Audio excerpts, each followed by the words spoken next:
Hey guys, it's JStarWars360 here with number 7 of my top 11 favorite characters from Avatar The Last Airbender. Now, number 7 is a character that, when I first saw him, I liked him, but I wasn't too crazy about him. I mean, I liked him, I thought he was funny, but I thought that was all there was to him. I just laughed, but I wasn't sure if everyone else, it wasn't until after I finished Avatar that I looked at what other people thought of it and comments and YouTube videos. So I wasn't sure if I was a minority as to whether or not this character was really funny, or if everyone loved him, or if, it's just a guilty pleasure. And as time went on, yeah, he was still continued to be funny. I still loved him, and it got even better and better. But he wouldn't just be this high on the list if all he did was make me laugh. He's a good character. And the show goes really far to show that even though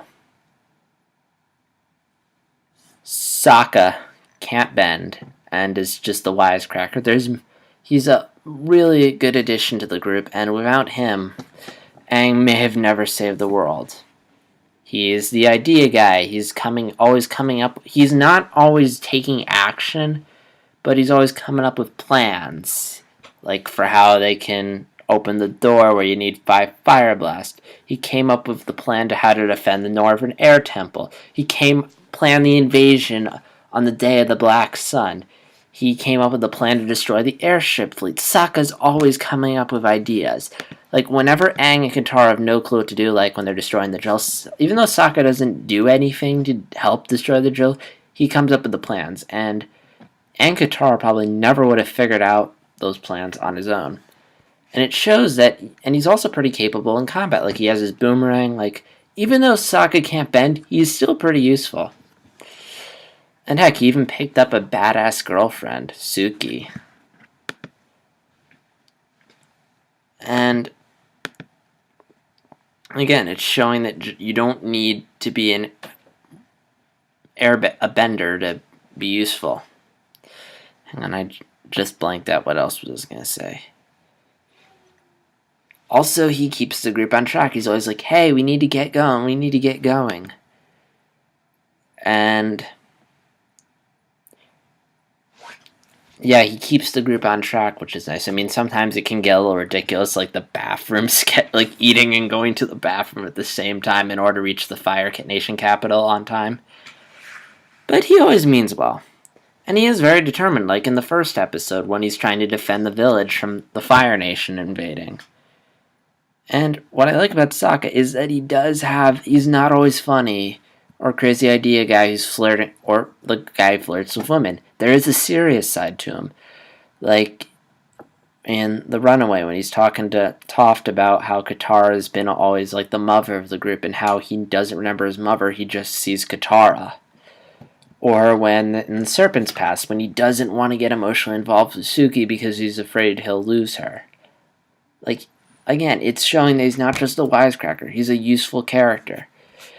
Now, the reason why he's not higher on the list, the reason why as you're going to see, the other members of Team Avatar are higher on the list than Sokka, is for a couple reasons. Number one is Sokka is involved in a couple romances, none of which are really that interesting. I mean, they're not bad, but I really don't get why the women love Sokka. I mean, what does Princess Rosalina see in Sokka?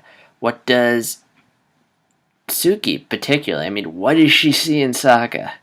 I mean, I think they address it at one point, but I mean, I don't really mind. I mean, we got Suki, another awesome character, but again, like, I don't think his romances are well developed as like the Aang and Katara romance.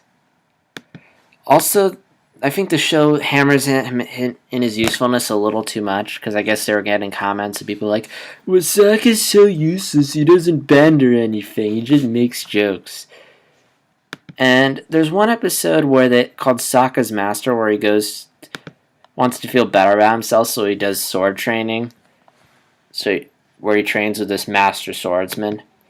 And the whole episode is just hammering in how useful Sokka is, even though he can't bend, and how has good morals, and he's very good at thinking on his feet and creative. but it wasn't necessary. I mean, there's a bunch of episodes both before and after, especially the Prison Break episode, that established that Sokka's useful even though he can't bend. And you didn't need it to establish that he's not useless. But yeah, again, just really enjoyable character. I enjoy him for laughs, but he also is a pretty, again, great for idea guy. Has a nice soft side to him, and that makes Sokka a fine addition to the group and one of many of the awesome main characters of Avatar. So yeah, so Sokka, what do you guys think of him? Do you agree, or do you think he's better than I give him credit for? Do you think he's worse?